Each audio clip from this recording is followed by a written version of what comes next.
Hi Libra, welcome pa sa ating channel at ito ang inyong daily by tarot reading for March 23, 2025. March 23, 2025. Please be reminded, kung naka-resonate kayo, comment down. Kung hindi kayo naka-resonate, ibigay niyo po sa iba kasi general reading po ito. This is for you Libra ngayong March 23, 2025.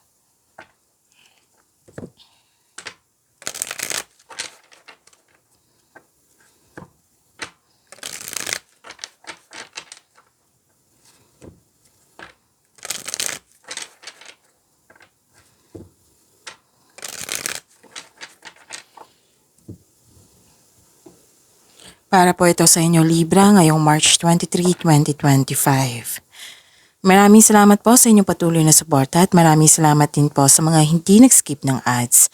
Gamitin ang reading na ito bilang gabay lamang sa mga hindi pa nag-subscribe. Subscribe na po kayo at click bell notification para malaman nyo na may bago tayong video. Para sa mga gusto magpa-reading po, may lumabas dyan sa screen nyo ngayon. Panoorin nyo po at sundin ng instruction.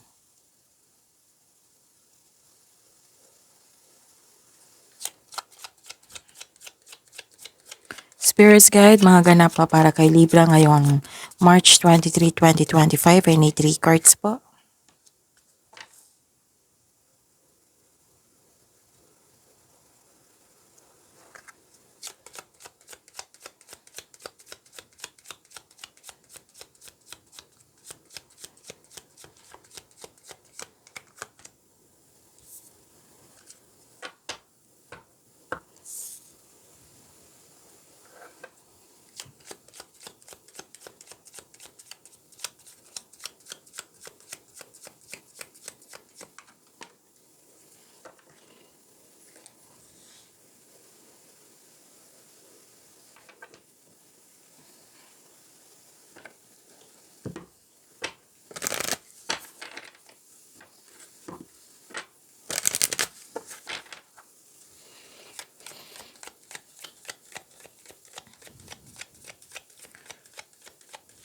Spirits Guide, mga mensahe pa para kay Libra ngayong March 23, 2025. I need 2 cards po.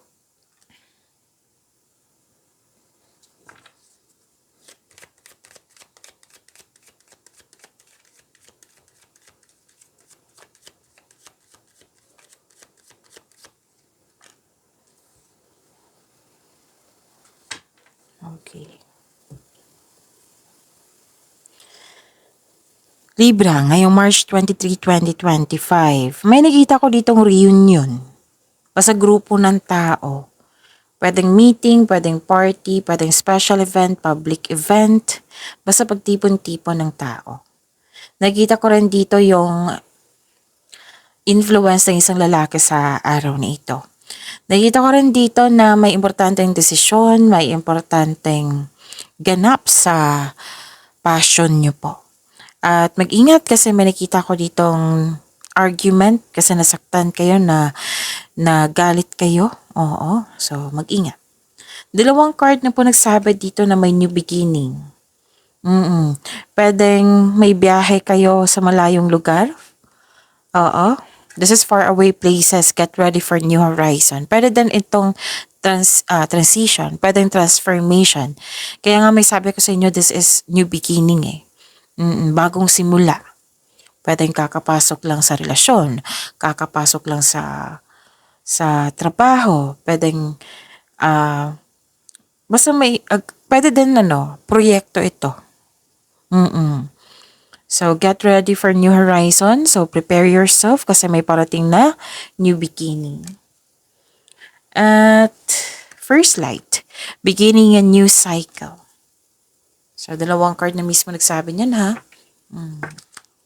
Spirits Guide, ano po yung energy ni Libra ngayong March 23, 2025? Tumatalon yung cards nyo. Maaring nag-overthink kayo.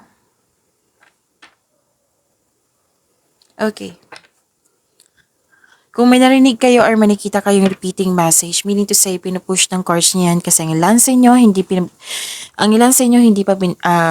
hindi pa binigyang Okay, again, kung may narinig kayo or may nakita kayong repeating message, meaning to say, pinupush ng course nyo yan kasi ang ilan sa inyo hindi pa binigyan ng atensyon na kung maaari din po, bigyan nyo po ng solusyon at aksyon.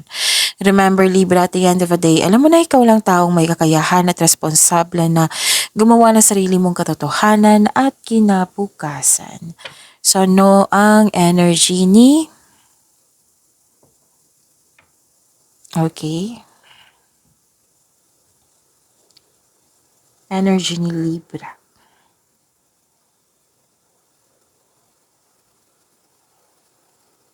Okay, so this is emotional offerings.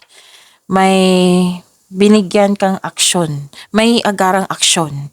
May agarang aksyon, pwede din agarang reaksyon. Okay, so maraming ganap dito eh. Maraming ganap na, okay, isa-isahin ko ha. May nakita ko ditong parating na offer. New opportunity or project. Oo, na nagbibigay sa iyo ng excitement. So, ito yung sabi ko sa inyo kanina ha, sa oracle cards nyo, na may bagong simula. And you are very excited. May excitement ako nakikita dito sa itong parating na ito or dumating na. Itong bago. Okay? Pwede din na ang inyong boss, amo, or malapit sa iyo na nagbibigay siya ng offer sa iyo ng much needed support. Pwede din pagtaas ng sweldo to. Kita, allowance, posisyon. Kung feeling mo stagnant ka ngayon, open your mind to the inspiration. Oo, kailangan mong i-enjoy mo yung mga bagay-bagay dyan. Okay? Tapos, pwede din sa buhay pag-ibig to. Oo. Itong taong ito, pwedeng manliligaw to or pwedeng bagong kaibigan. Basta bago siya. Bago ang kanyang energy. I-consider mo ang kanyang motive. Huwag magpadala agad. Huwag magtiwala agad. Hindi naman sa pag-isipan natin siya ng masama. Kundi, observe ka muna. Hanggang sa makita mo talaga ang kanyang motibo or intention. Pwedeng sa nagbigay ng offer to sa iyo ha, or pwedeng sa isang bagong tao nga. Kumbaga, ang sabi ng card dito, kilalanin mo muna, Libra. So, kung let's say may bago kayong maliligaw dyan or bagong kaibigan, take things slow, kilalanin mo muna. Oo. May posible din na may ano dito eh, aamin. Oo. May pangyayaring aminan. Pwedeng proposal to. Whether sa pag-ibig to ha or sa career and money nyo. Basta may good news ako nakikita dito, Libra. Good news is on the way. So, claim nyo itong good news na ito. Pwede din may bago kayong inspirasyon ngayon. Crush. Or maliligaw. Inspirasyon na pwedeng bagong gamit, bagong pet, o bagong kasamahan. Okay? Yan. What is this? You need to, okay, naging hopeless ka dito. Bakit naman? It might be sa argument.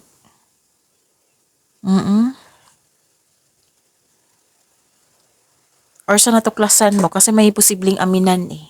'Di ba? Pwede din yung aminan na yun is proposal. So let's see. This is loss of faith eh. Disappointed ka. May pasamisam dito. Reminder lang ha, Libra. Kung your feelings is valid. Okay, kung ano pa yan. Valid yan. Pero kung negativity ito, like you're claiming negativity na kahit hindi man yan sinasadya, control. Kailangan ng pag-control kasi hindi talaga yan nakakabuti yan. Kasi nakikita ko dito yung negativity eh. So, lack of confidence, nakikita ko dito. Madali kang mag-give up. Like for example, para sa natapusin yung project nyo, yung mga gawain nyo dyan, na may nakita ko dito ang kawalan ng tiwala sa sarili. Yun nga, sabi ko kanina sa inyo na may self-pity akong nakikita dito. So, sabi ng card dito, inspiration is on the way. Huwag kayong mag-give up. Magkakaroon din ng healing. So, ang advice po ng card dito, be inspired. Dreams do come true. All your dreams are coming true. Basta magtiwala. Kasi may nakita ko loss of faith dito. Okay? Spirits guide. Career and money po ni Libra ngayong March 23, 2025.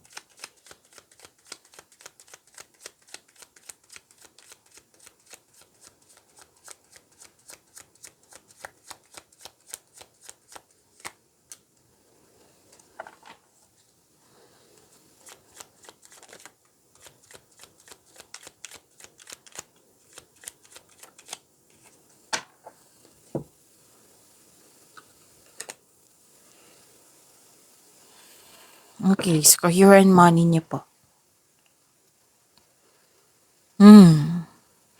Nakikita ko dito na nagkaroon po ng feeling unworthy. Yes. Creating blockages. Sa career and money nyo to ha. May concern kayo sa hindi nagbigay halaga. May nakita na akong selos dito or insecurity. Or hindi niya pinapakita ang kanyang true self. Kaya mag-ingat kayo sa taong ito. Ito yung warning, di ba? Sa energy nyo, baka isang tao lang yan. Na sabi ng card dito, kilalanin mo muna. Oo. So, whether this is a okay, person to eh. Pero may nakita ko dito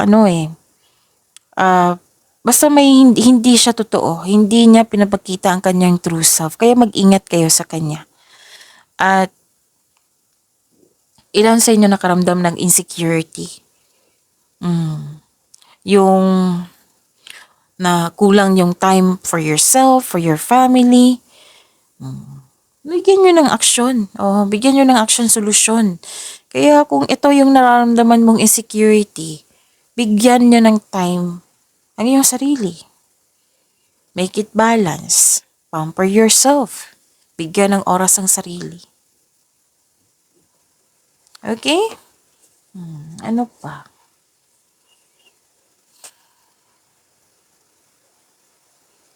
Nakikita ko dito na nagkaroon po ng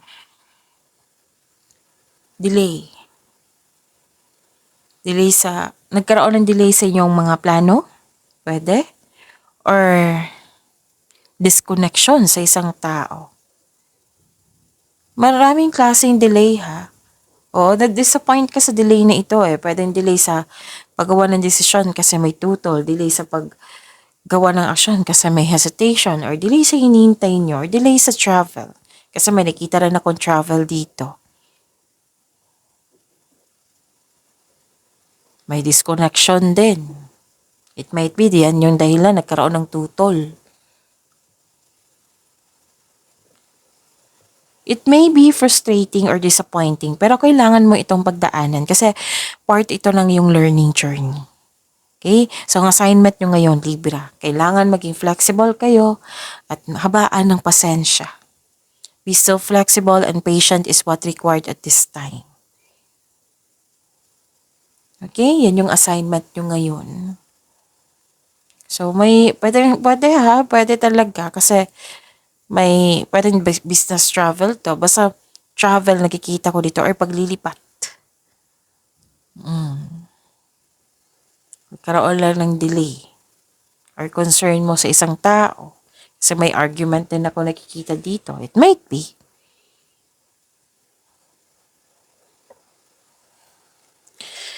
Spirits guide. Love life, self-love, partnership, and romance ni Libra ngayong March 23, 2025.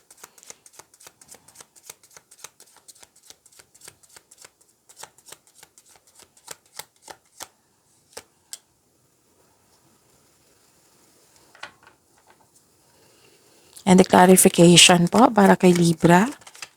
Okay, nakuha ko na. Lumabas agad eh.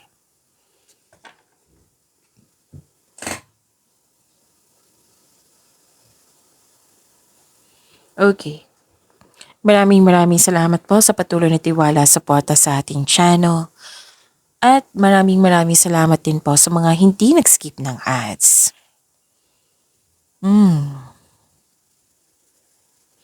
May concern dito sa sa materialism. Or ito ay isang controlling behaviors.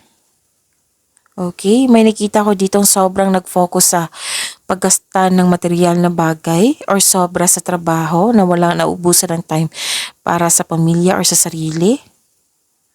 So, this is the second card na nagsabi dito na may insecurity din. Nagkaroon ng sobrang focus sa wealth and possession. Ito yung concern. So, ang sabi dito, kailangan nyo mag-focus sa emotional and mental stability.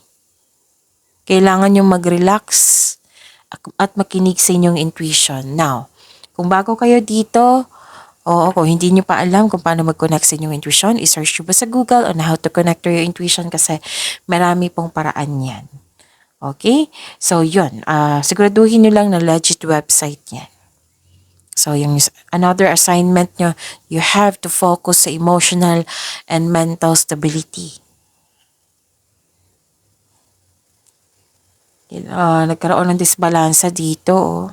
Dalawang card na po na mismo nagsabi dito, Libra, na may tension, disconnection, may concern sa irresponsable, nagkaroon ng hindi pagkakaisa, nagkaroon ng disbalance. Dalawang card na din nagsabi dito na may problema kayo sa money. And nag-advise ang card nyo dito Pwedeng kayo ito or concern mo sa isang tao. Nag-advise po ang card nyo dito since mas nangingibabaw yung energy ng money dito or pwedeng ipon to. These cards, okay, ask you to save money, control on overspending. Pwede din overspending sa trabaho kasi may concern din dito sa trabaho na sobra sa trabaho.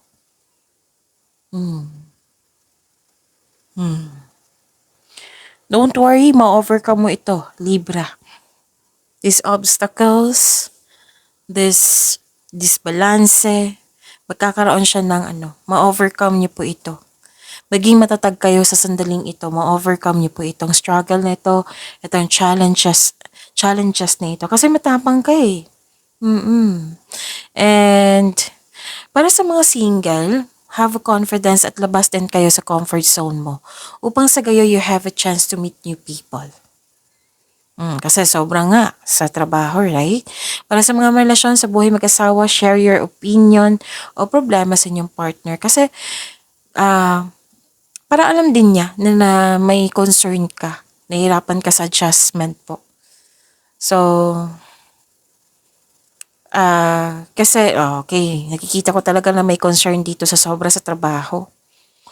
Kasi minsan talaga na may tao na hindi sensitive or palagay na sa inyong connection, sa inyong relasyon. Na without knowing na nasaktan na pala kayo. Pwedeng kayo ito ang concern or concern mo sa isang tao. Okay? At nakita ko rin dito yung this is a repeating message. Disbalance talaga to. Hindi nagkasundo, nagkaroon ng disconnection. Maaring andyan siya pero hindi talaga yung okay. Hindi kayo okay. Pero yung sabi nga ng card nyo dito na magiging ma-overcome nyo po ito, kailangan nyo lang ng mahabang pasensya. So may unfair treatment dito. Kinonfirm na naman. Problema sa kaperahan. Pwede din nag-look back ka sa nakaraan, sa mga nangyari sa nakaraan. So, ang advice ng card nyo dito, try to look at what you need now in the present. You are guided to find peace. Ano pa? Okay. Nakikita ko dito na, okay, so this is the second card na nagsabi dito na ma-overcome nyo. And, ang ganda nito kasi, anong tawag dito? You've been doing a great job to love yourself more. Para sa mga single, may good news na may posibilidad na may mamimit kayong tao, posibleng romantic partner na ito. Kasi may potential akong nakikita dito. So,